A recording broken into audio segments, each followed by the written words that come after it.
नमस्कार, मैं उमेश शर्मा और आप देख रहे हैं आज की खबर में हमारा खास बुलेटिन 3 स्टेट्स। चलिए खबरों की शुरुआत कर लेते हैं, जहां पहली बड़ी खबर हरियाणा से है, जहां चीन में आज पीएम नरेंद्र मोदी ने देश की पहली हाइड्रोजन संचालित ट्रेन को हरी झंडी दिखाकर उसे रवाना किया। ये ट्रेन जींद से सोनीपत के बीच दौड़ेगी। इस पहल के साथ भारतीय रेलवे स्वच्छ, हरित और आत्मनिर्भर परिवहन की दिशा में एक बड़ा कदम माना जा रहा है। हाइड्रोजन फ्यूल सेल तकनीक से चलने वाली ये ट्रेन बिना ओवरहेड बिजली के खुद बिजली पैदा करेगी। इसके साथ ही भारतीय रेलवे ग्रीन मोबिलिटी और भविष्य की परिवहन तकनीक की ओर बड़ा कदम बढ़ा रहा है। जींद में अपने संबोधन के दौरान पीएम मोदी ने कहा कि यह आत्मनिर्भर भारत के लिए बड़ा दिन है।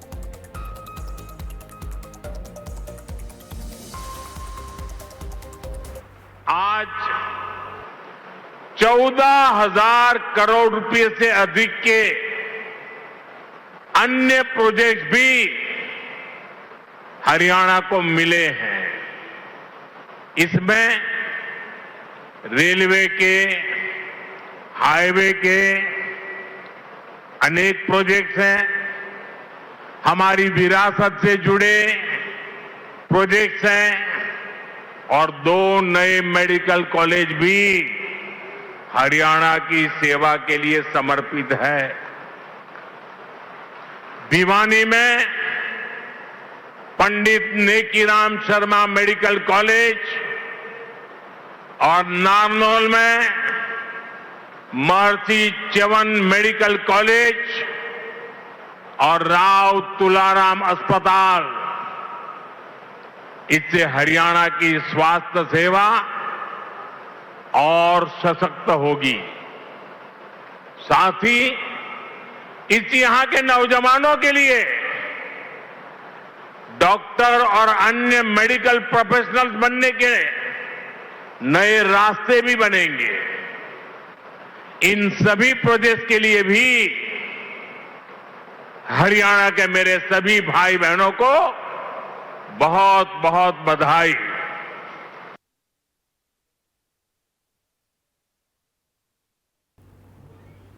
वहीं अगली खबर है, जहां भिवानी में प्रधानमंत्री नरेंद्र मोदी द्वारा हाइड्रोजन ट्रेन और पंडित नेकीराम शर्मा मेडिकल कॉलेज के उद्घाटन से पहले हरियाणा की कैबिनेट मंत्री किरण चौधरी ने इसे प्रदेश के लिए बड़ी उपलब्धि बताया। उन्होंने कहा कि ग्रीन एनर्जी ही भारत का भविष्य है और हाइड्रोजन ट्रेन विकसित भारत की दिशा में अहम कदम है। किरण चौधरी ने कहा कि ग्रीन एनर्जी को बढ़ावा देने से पर्यावरण संरक्षण होगा और पेट्रोल डीजल पर निर्भरता कम होगी।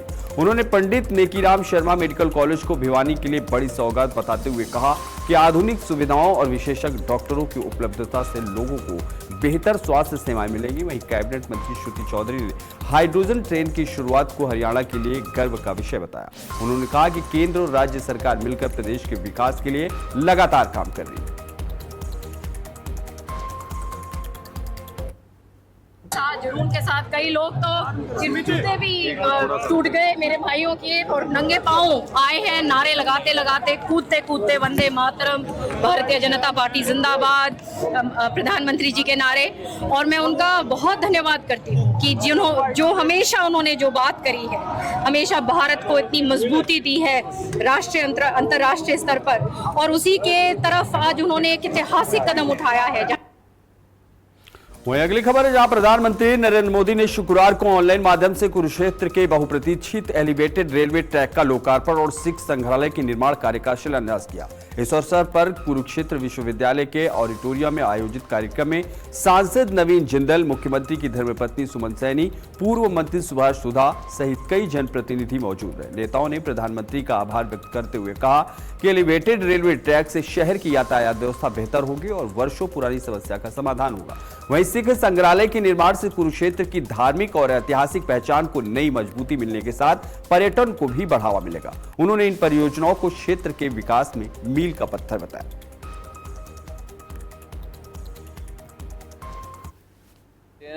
हरियाणा के लिए बहुत बड़ा दिन है और मैं समझता हूं कि आज माननीय प्रधानमंत्री जी जब आए हैं, 15,000 करोड़ से अधिक की स्कीम्स की सौगात वो हरियाणा को देकर के गए हैं। इसमें कई राष्ट्रीय राजमार्ग हैं, भारत की पहली हाइड्रोजन से चलने वाली ट्रेन है जो कि जींद से चलेगी और सोनीपत तक चलेगी, 90 किलोमीटर का सफर तय करेगी और ये एक नया इतिहास रचा है। कई नए मेडिकल कॉलेजेस चालू किए गए हैं, उनका शिलान्यास किया गया है। जो सौगात हरियाणा को माननीय देश के यशस्वी प्रधानमंत्री जी के द्वारा दी गई है, मैं माननीय प्रधानमंत्री जी का दिल की गहराइयों से बहुत बहुत धन्यवाद, बहुत बहुत आभार करती हूँ कि जब भी वो हरियाणा आते हैं तो बड़ी सौगात हरियाणा को देके जाते हैं। और बहुत आज खुशी का अवसर है कि आज हरियाणा को तो सौगात मिली है, कुरुक्षेत्र जिले को विशेषकर 2 बड़ी परियोजनाएं की सौगात देश के यशस्वी प्रधानमंत्री जी के द्वारा दी गई है। और मैं सारे हरियाणा की तरफ से और अपने कुरुक्षेत्र वासियों की तरफ से बहुत बहुत धन्यवाद, बहुत बहुत आभार देश के यशस्वी प्रधानमंत्री जी का करती। ये मैं देश के यशस्वी प्रधानमंत्री हरियाणा प्रदेश में आए, जींद के अंदर आए, और जींद में आकर जिस प्रकार से एक हाइड्रोजन ट्रेन, जो फर्स्ट ट्रेन, देश की पहली हाइड्रोजन ट्रेन है, उसका वहाँ से हरी झंडी थी, और इसके माध्यम से देश के यशस्वी प्रधानमंत्री और प्रदेश के मुख्यमंत्री नायब सैनी के मार्गदर्शन में, आदि पूर्व मुख्यमंत्री मनोहर लाल जी के मार्गदर्शन में बहुत सी ऐसी, जो मैं कहूँगा हरियाणा प्रदेश के अंदर एक योजनाएं थी, उनको आज प्रधानमंत्री जी ने उनकी हरी झंडी दिखाई। और सर्वप्रथम तो मैं कहूँगा कुरुक्षेत्र के अंदर बहुत बड़ा एक एलिवेटेड ट्रैक बन रहा है। वहीं अगली खबर है शिमला से, जहां समर हिल में भाजपा राज्यसभा सांसद एवं प्रदेश महामंत्री डॉक्टर सिकंदर कुमार ने एक पेड़ मां के नाम अभियान के तहत पौधारोपण किया। उन्होंने पर्यावरण संरक्षण के साथ विकास, जन कल्याण को आगे बढ़ाने की बात कही। डॉक्टर सिकंदर कुमार ने कहा कि प्रधानमंत्री नरेंद्र मोदी के आह्वान पर भाजपा ने प्रदेश के करीब 8000 बूथों पर 2 लाख से अधिक पौधे लगाने का लक्ष्य रखा। उन्होंने कहा कि यह अभियान प्रकृति संरक्षण के साथ जन भागीदारी का संदेश देता है। इस दौरान उन्होंने कांग्रेस सरकार पर निशाना साधते हुए कहा कि प्रदेश में उद्योग, शिक्षा और रोजगार के क्षेत्र में स्थिति खराब हो रही है। उन्होंने आरोप लगाया कि सरकार के पास विकास को लेकर स्पष्ट नीति और रोड मैप नहीं है। हमारे देश के यशस्वी प्रधानमंत्री परम श्रद्धेय आदरणीय नरेंद्र मोदी जी ने हमारे देश में एक अभियान लिया है, एक पेड़ मां के नाम, और उसी अभियान को आगे बढ़ाते हुए आज भारतीय जनता पार्टी जिला शिमला, मंडल शिमला द्वारा समर हिल में पौधारोपण का कार्यक्रम आयोजित किया गया। और इसमें विशेष रूप से हमारे साथ जो पूर्व में प्रत्याशी रहे भारतीय जनता पार्टी के संजय सूद जी, ठाकुर जी, सभी लोगों ने, लगभग 50-60 कार्यकर्ताओं ने आज लगभग 50 के लगभग हम पौधारोपण करेंगे। अगली खबर है पंजाब से, जहां सरकार आज राशन वितरण व्यवस्था को और मजबूत बनाने की दिशा में बड़ा कदम उठाते हुए मुख्यमंत्री भगवंत सिंह मान मोहाली के विकास भवन में नई राशन डिपो अलॉटमेंट पॉलिसी के तहत 2800 नए राशन डिपो होल्डरों को लाइसेंस जारी किए। सरकार का दावा है कि इससे करीब 5.5 लाख राशन कार्ड धारकों को अपने घर के नजदीक राशन की सुविधा मिलेगी और लंबी दूरी तय करने की जरूरत नहीं पड़ेगी। नई नीति के तहत अनुसूचित जाति, पिछड़ा वर्ग, पूर्व सैनिक, दिव्यांगजन, स्वतंत्रता सेनानी और दंगा पीड़ित परिवारों को भी प्राथमिकता दी गई है। फिलहाल पंजाब में 14,000 राशन डिपो के माध्यम से करीब 40 लाख परिवारों को मुफ्त गेहूं और मेरी रसोई राशन किट उपलब्ध कराई जा रही है। वहीं हरियाणा के पलवल में खरीफ फसलों के पंजीकरण को लेकर कृषि एवं किसान कल्याण विभाग ने किसानों से 31 जुलाई तक मेरी फसल मेरा ब्यौरा पोर्टल पर रजिस्ट्रेशन कराने की अपील की। विभाग के अनुसार सरकारी योजनाओं, खाद वितरण और न्यूनतम समर्थन मूल्य यानी एमएसपी पर सफल फसल बेचने का लाभ केवल पंजीकृत किसानों को ही मिलेगा। सहायक तकनीकी प्रबंधन अतुल कुमार शर्मा ने बताया कि पिछले वर्ष 2,27,000 एकड़ फसल का पंजीकरण हुआ था, जबकि इस बार अब तक केवल 99,000 एकड़ फसल का ही पंजीकरण हो सका है। किसानों को जागरूक करने के लिए गांव-गांव किसान गोष्ठियों का आयोजन किया जा रहा है। विभाग ने स्पष्ट किया कि 31 जुलाई के बाद पोर्टल बंद हो जाएगा, इसलिए सभी किसान समय रहते अपनी खरीफ फसलों का पंजीकरण अवश्य कराएं। पोर्टल के लिए अभी 31 तारीख निर्धारित की है, पर जो किसानों का भी पंजीकरण है अभी पूरी तरह से पूर्ण नहीं हुआ है। इस स्थिति में ये तारीख आगे बढ़ने की भी संभावना है। और जैसा कि पिछले वर्ष की हम अगर रिपोर्ट देखें तो 2,27,000 एकड़ के लगभग किसानों ने इस जिला पलवल में पंजीकरण कराया था, और आज की वर्तमान स्थिति में 99,000 एकड़ ही अभी पंजीकरण हुआ है। तो लगभग हमारा 50% के अप्रोक्स हम पहुंच पाए हैं।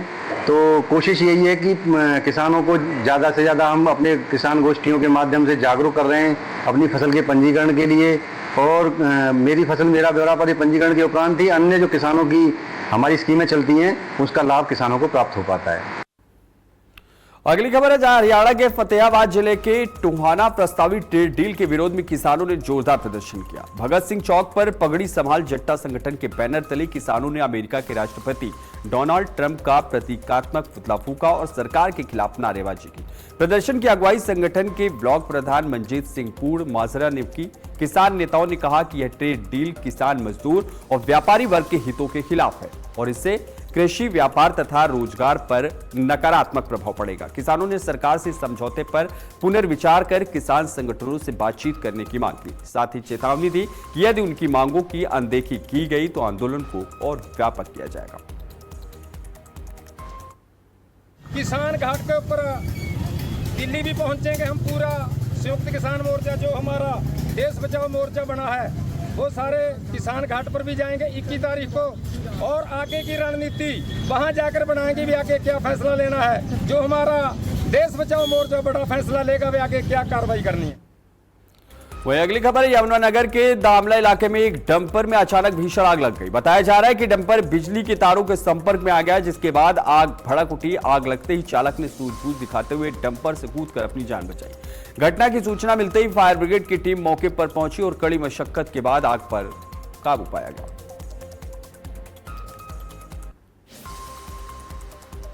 वहीं अगली खबर हरियाणा से है, जहां नूंह मेवात के पुनाहाना में 25 जुलाई को होने वाली मुख्यमंत्री की विकास संकल्प रैली को लेकर भाजपा ने तैयारियां तेज कर दी है। भाजपा नेता जावेद एडवोकेट ने दावा किया है कि यह मेवात के इतिहास की सबसे बड़ी राजनीतिक रैलियों में से एक होगी।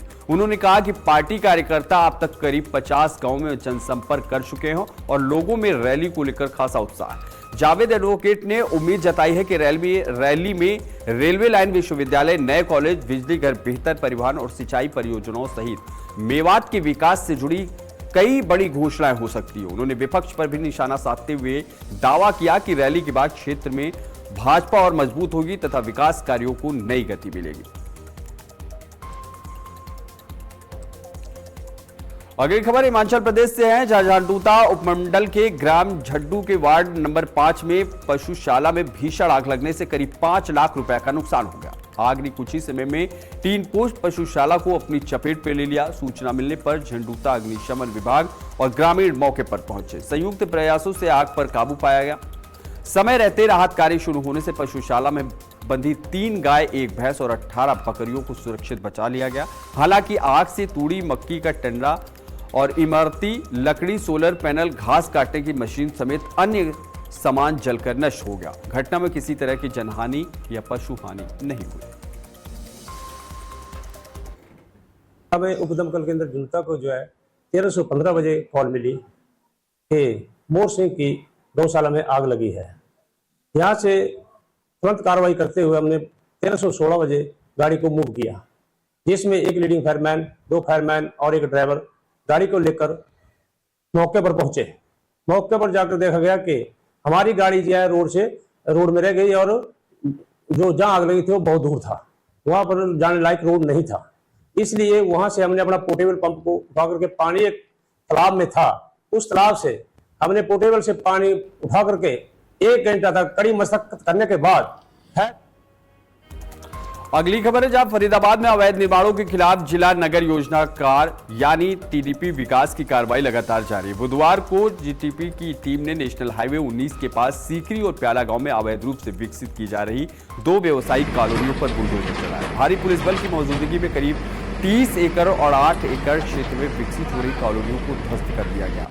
टीडीपी एनफोर्समेंट के अधिकारियों का कहना है कि निर्माणों को लेकर पहले भी नोटिस जारी किए गए थे, लेकिन नियमों का पालन नहीं किया गया। विभाग ने साफ किया है कि जिले में अवैध निर्माण और बिना अनुमति संचालित व्यावसायिक गतिविधियों के खिलाफ अभियान आगे भी जारी रहेगा। यदि ध्वस्त की गई जगहों पर दोबारा निर्माण किया गया तो संबंधित लोगों के खिलाफ पुलिस में मामला भी दर्ज कराया जाएगा।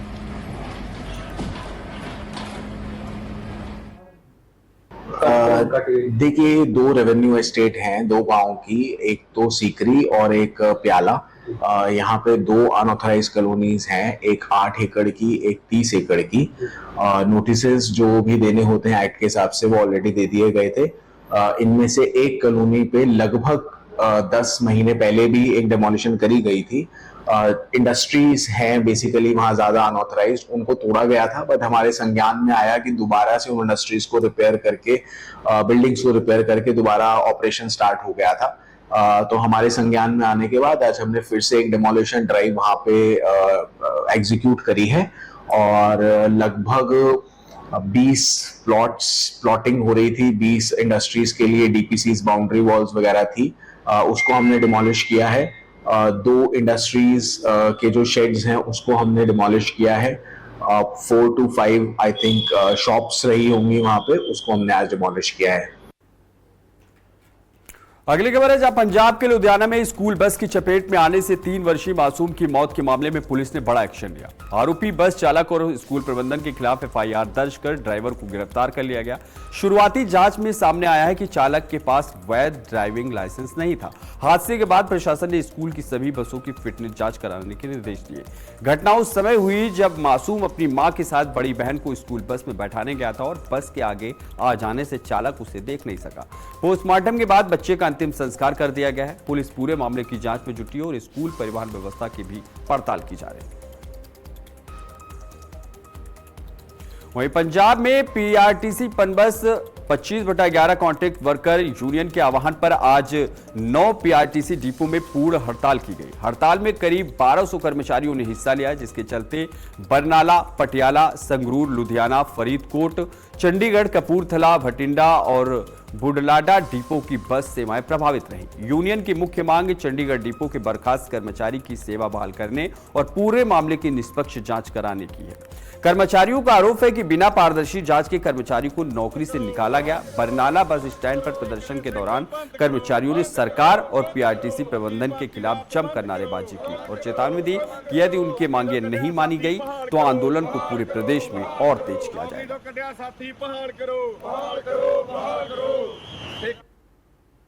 स्ट्राइक का मतलब तो यह है जी भी हम चंडीगढ़ डिपो का जो कनैक्टर आ ਉਹ ਕਨੈਕਟਰ ਨੂੰ ਮੰਨ ਲਓ ਨੌਕਰੀ ਤੋਂ ਬਰਖਾਸਤ ਕੀਤਾ ਪਰਚੀਆਂ ਦੇ ਮਸਲੇ 'ਚ ਵੀ ਜਿਹੜੀਆਂ ਪਰਚੀਆਂ ਕਨੈਕਟਰ ਜਮ੍ਹਾਂ ਕਰਾਉਂਦੇ ਨੇ ਉਹਦੇ 'ਚ ਵੀ ਉਹਨੂੰ ਟਾਰਗੇਟ ਕੀਤਾ ਵੀ ਡੁਪਲੀਕੇਟ ਪਰਚੀਆਂ ਨੇ।